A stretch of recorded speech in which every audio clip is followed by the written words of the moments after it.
All of my friends always think that I get these great deals on vehicles and I make a lot of money on cars and stuff. And yeah, I mean, I do sometimes, but there's also the time where you buy a $3,000 Jeep and after a year or so, it loses compression on the first two cylinders. So you go and get a piece of crap free Jeep and pull the engine out of it and put it in your Jeep. And then it gets rod knock after about 6 months. So now we are taking apart an engine that I paid $100 for that has a bunch of high dollar parts.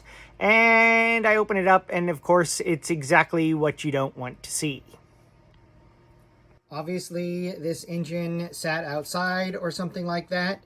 And it got water inside of it through the intake ports. This is going to be a little bit harder to see because the light's not as good over here. These cylinder walls were like a 1/16 of an inch of rust. This is a really bad one.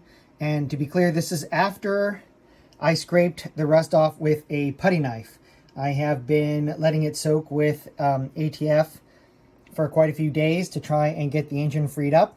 I also take this little brush here and dab it in there and put it around here to try and help clean up the rust here.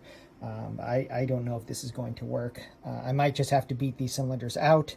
I haven't measured the bores yet. I'm hoping these are 60 over pistons that I can just get new rings for, but I won't know if that's the case until I somehow get them out of this rust. Yeah, don't always get the good deals.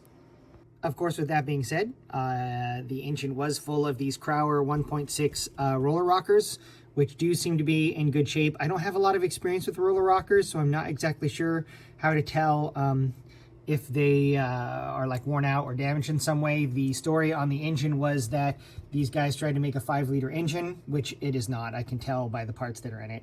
And due to some machine work or something, the engine wasn't getting good oil pressure, which I don't know if any of that is true. So the $100 for the engine will be worth it if these roller rockers are not completely trash. The second thing that would make it worth it is if there is a 4.2 liter crank in the engine, which I do believe there probably is, but I still have to take the oil pan off. I'm not going to do that until I get the cylinders freed up and turning. So we'll see how that goes. Okay, tools of the trade here. Got my 1/2-inch wrench for turning the crank nut, which would not turn when I started. And then this is the putty knife that I use to scrape the rust off the walls. I do scrape in horizontal circular motion, not up and down. Not that, I mean, I'm probably not going to be able to get away with not boring the block out. If I probably won't even use this block. I have a high output one next to it I'll probably use that's much newer with stiffer blah blah blah. Anyway, this is an MFH medium hammer for hitting the top of the pistons with this wooden stake. I would have preferred to have one that was flat on both ends, but I'm not going to get my saw out. It's raining, and it did work. Basically, I just hammered back and forth between middle height pistons and top pistons and stuff and just rocked the engine back and forth. And now I can put my 1/2-inch wrench on here and the motor turns to some degree. Not very well or smoothly, but it did free up, which is nice. And that's pretty good movement. So I'll just keep working this back and forth and spraying oil in there and wiping all that crud off the side of the piston walls until I can get it to turn somewhat smoothly. Then we'll flip the block over on the stand here, take the oil pan off, and see what kind of disaster waits for the bottom end. All right, so I basically made the engine go up and down. It does turn over now pretty easily. I have the pistons go down and wipe out the bore, then have them go up and down and wipe out the bore. Anything that you see left in here won't wipe out. This is pretty crusty rust. It will not wipe out. So, and many of you are probably like, oh my God, why is he going to reuse this stuff? Well, I don't have $700 to buy new pistons. It's wintertime.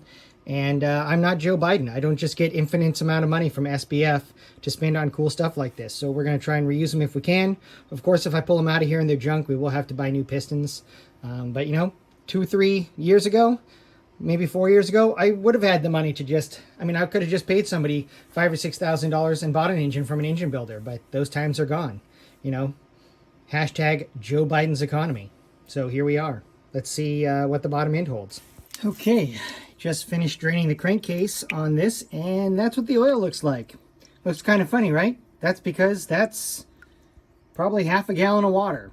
I don't expect the rest of this to go very well. Of course, that being said, this is the drain plug, and it's not rusty, so I don't know, maybe we'll get lucky. We'll find out as soon as we get that oil pan off. Okay, so the good news is, even though there was a ton of water in the oil pan, it does not look like the crank is, or even the timing chain is really that rusty. Look at that oil pickup tube. But hopefully with the amount of money they spent on the head with big valves and, see there's some rust, with big valves and those roller rockers, hopefully they did buy a bigger crank. It looks like this might have been balanced too. But we'll have to see about pulling it apart. I don't know if those are ARP studs or not. I'm not sure how to tell about that either. But all in all, I'm pretty excited about what I see down here. It doesn't look like, well, if the water was up that high, there was enough oil on top of it to protect all this stuff, because there's just a little bit of rust on the bottom of the counterweights for the pistons that were up, because the counterweights were down. So hopefully that's a good sign. Okay, so this is not looking too good. Maybe I can reuse the rods, I don't know. I have to measure the pistons and see, try to identify them if they're good for a stroker or not. It's going to take a lot of cleanup. The crank looks pretty good. The rod bearings on the crank, it does seem like there's a lack of lubrication or something. They had a lot of scoring, or at least a little bit. I need to try and identify this crank to see if it's a stroker crank or not. Hopefully it is. I have started pulling apart the original motor from our Jeep, which is a high output late model NVH motor. It's quite a bit better than the one over here that I'm pulling parts out of. Did run into a problem. It has these stupid head bolts on here with gigantic studs sticking out of them, and they're 12-point half-inch nuts, which I have a 12-point half-inch socket, but it is shallow and I need a deep one. I actually have a deep one too, but the stud here doesn't fit up inside the socket, so I'll either have to drill it out or go and get a new one.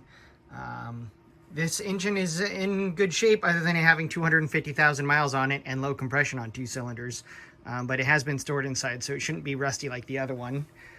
Here you can see the difference in the valve train parts and stuff like that.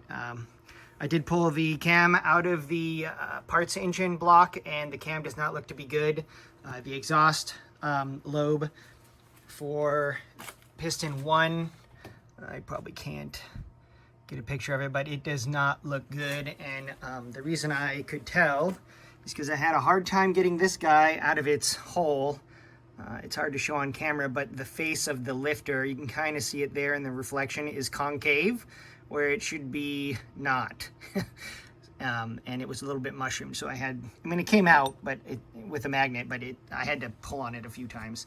So I'm gonna have to go get a socket and continue tearing the engine I'm gonna build down. It looks like the crank out of the parts engine is a stroker crank.